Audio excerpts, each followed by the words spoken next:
Welcome back tuning into today's video. Doing the April month-ahead forecast today.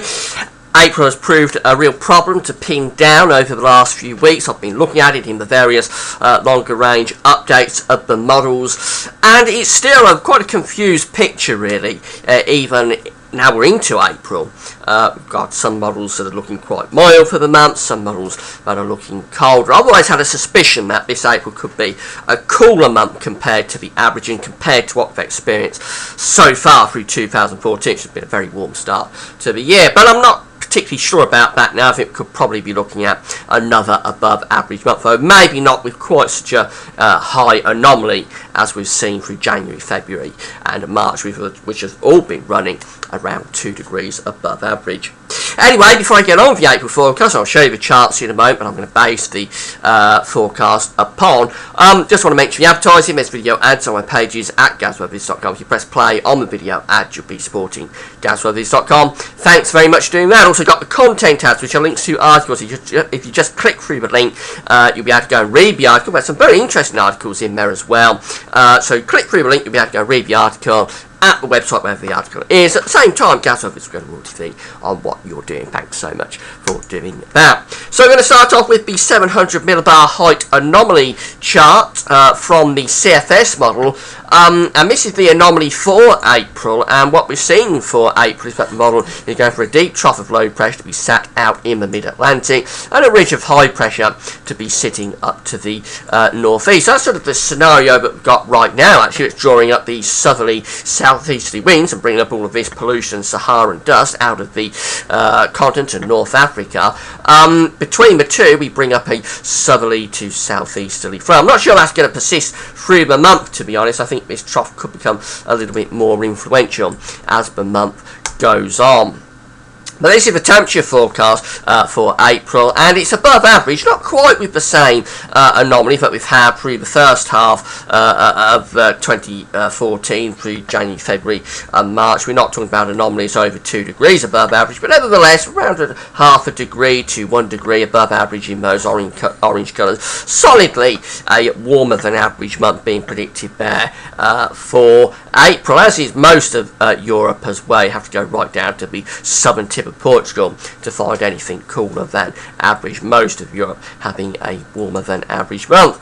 Now we're also looking at a slightly wetter than average month across England and Wales, if the model is correct. A little bit drier than average perhaps for northern Scotland, very dry up over Scandinavia. That's where that ridge of high pressure is. Now I'm not sure about that precipitation forecast from the model. I think it's probably overdoing it a bit, as happened in March. You'll remember that the March forecast from GazWeatherViz was for average rainfall and above average temperatures. Actually, it turned out drier than average in March, but the temperature forecast was good. It was another warmer than average month. But the longer range models were going for warmer than average and wetter than average, and I sort of corrected that down towards average, and actually it turned out to be drier than average. Very often these longer range models do overdo the rainfall, so I think that could be a little bit overdone. Probably correct that back towards slightly below average, if anything, in terms of the rainfall.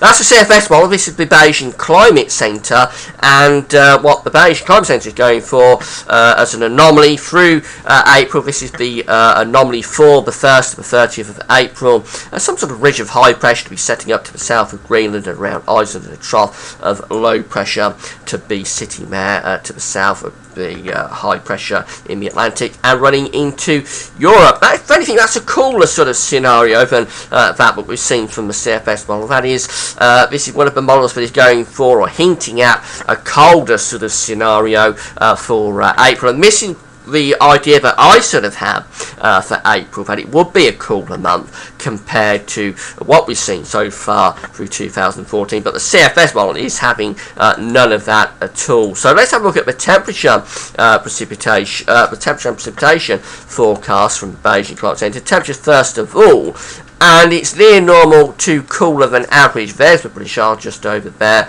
and we're in the beiges and the blues, so either slightly below average or near normal average temperatures, but it would be significantly cooler month, if that's right, than we've had so far through 2014. And with that sort of anomaly, high pressure sitting to the south of Greenland around Iceland, I would suspect we'd probably come out with a cooler than average month. But I'm not seeing a lot of evidence for this sort of scenario at the moment. That's what's so confusing about this April.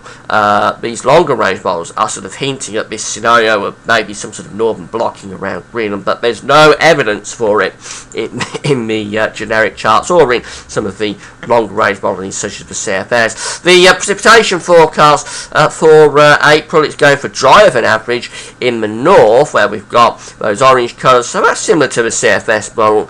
The blue colours in the south, so wetter than average for England and Wales. So a bit of a north-south split with the rainfall forecast, wetter in the south, drier in the north. And the reason that's happening, of course, is that we've got that high pressure sitting up to the north, northwest of the country. We've got the low pressure running to the south underneath it, with jet stream going in across England and Wales like that. So it's a very, very confused picture for this April. The models are in a state of confusion, and I was always leaning towards a cooler month for April.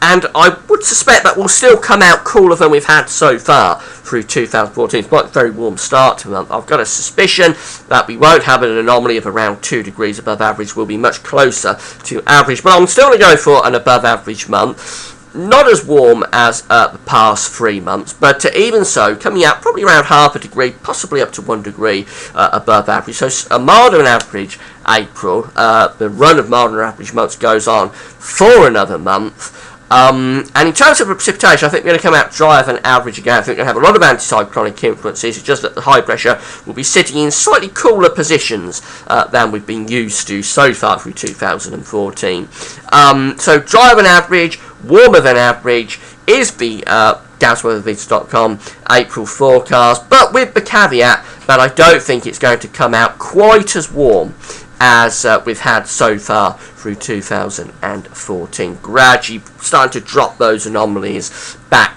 closer to average. Finally, having a look at May. This is the CFS 700 millibar height prediction for May, and again we've got blue colour sitting just to the northwest of the country, high pressure sitting up to the northeast. On the face of it, very little change in May, although the low pressure probably more influential, actually running the jet stream in, something like that. That could be another fairly unsettled month if that's right. It could be a fairly unsettled month if that's right.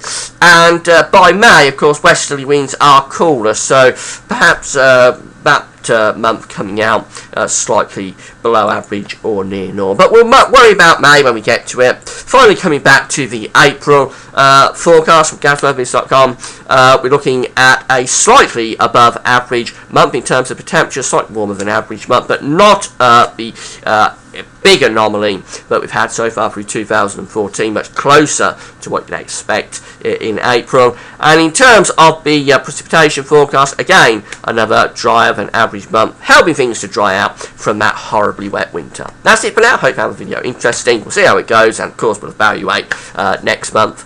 That's it for now. Thanks for watching.